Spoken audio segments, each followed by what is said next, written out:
আপনি রেফাস্টন খেয়ে মাসিক নিয়মিত পেয়েছেন। এখন প্রশ্ন হলো আর খেতে হবে কি নাকি বন্ধ করে দেব? ভুল সময় বন্ধ করলে আবার মাসিক বন্ধ হয়ে যাবে না তো?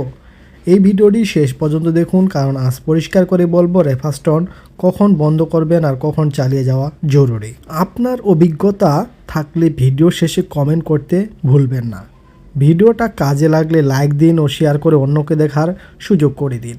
আর এমন মেডিসিন ভিডিও পেতে চ্যানেলটা সাবস্ক্রাইব করে রাখুন। চলুন তাহলে শুরু করা যাক। রেফাস্টন ট্যাবলেট আসলে কি? রেফাস্টন ট্যাবলেটের জেনেরিক নাম হচ্ছে ডাইডোরেস্টেরন, আর এর প্রস্তুত ও বাজারজাতকারক কোম্পানি হলো রেনেটা ফার্মাসিউটিক্যালস লিমিটেড। এটি একটি হরমোন জাতীয় ওষুধ। সহজ ভাষায় বললে এটি শরীরের প্রজেস্টেরন হরমোনের ঘাটতি পূরণ করে। এই ওষুধ দেওয়া হয় মূলত মাসিক অনিয়মিত থাকলে, মাসিক বন্ধ থাকলে, হরমোনের সমস্যা থাকলে, পিসিওএস বা হরমোন ইমব্যালেন্সের সমস্যা থাকলে। এখন মূল প্রশ্নে আসি। অনেকে বলেন আমি রেফাস্টন খাওয়ার পর মাসিক নিয়মিত হয়েছে, এখন আর খেতে হবে কি?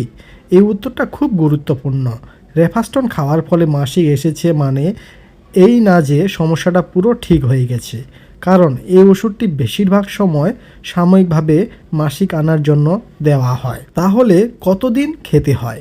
সাধারণভাবে ডাক্তাররা রেফাস্টন দেন 3 মাস বা 6 মাস, কখনো কখনো আরও বেশি সময় ধরে। এটা নির্ভর করে আপনার হরমোন সমস্যার কারণে ওপর। যদি পিসিওএস থাকে বা বারবার মাসিক বন্ধ হয়, তাহলে হঠাৎ বন্ধ করলে আবার মাসিক অনিয়মিত হতে পারে। নিজের ইচ্ছায় বন্ধ করা যাবে কি? না, নিজের ইচ্ছা হঠাৎ বন্ধ করা ঠিক না, কারণ মাসিক আবার বন্ধ হয়ে যেতে পারে। হরমোন আরও এলোমেলো হতে পারে, ভবিষ্যতে গর্ভধারণের সমস্যা হতে পারে।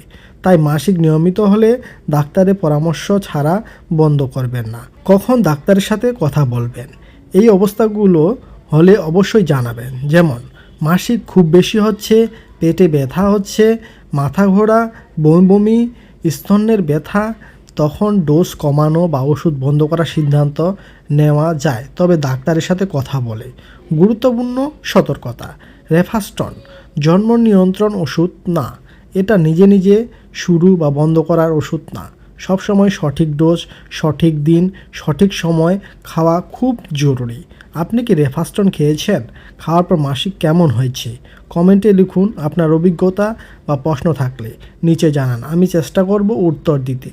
ভিডিওটি ভালো লাগলে লাইক দিন, আর মেডিসিন নিয়ে এমন সহজ ভিডিও পেতে চ্যানেলটি সাবস্ক্রাইব করতে ভুলবেন না, এবং ভিডিওটি ভালো লাগলে শেয়ার করে দিন আপনার বন্ধুর কাছে। এছাড়াও এই ধরনের আরও অসংখ্য ভিডিও আমাদের চ্যানেলে আছে, একবার চ্যানেলটি ভিজিট করে দেখতে পারেন, আপনার উপকারে আসবে। ধন্যবাদ।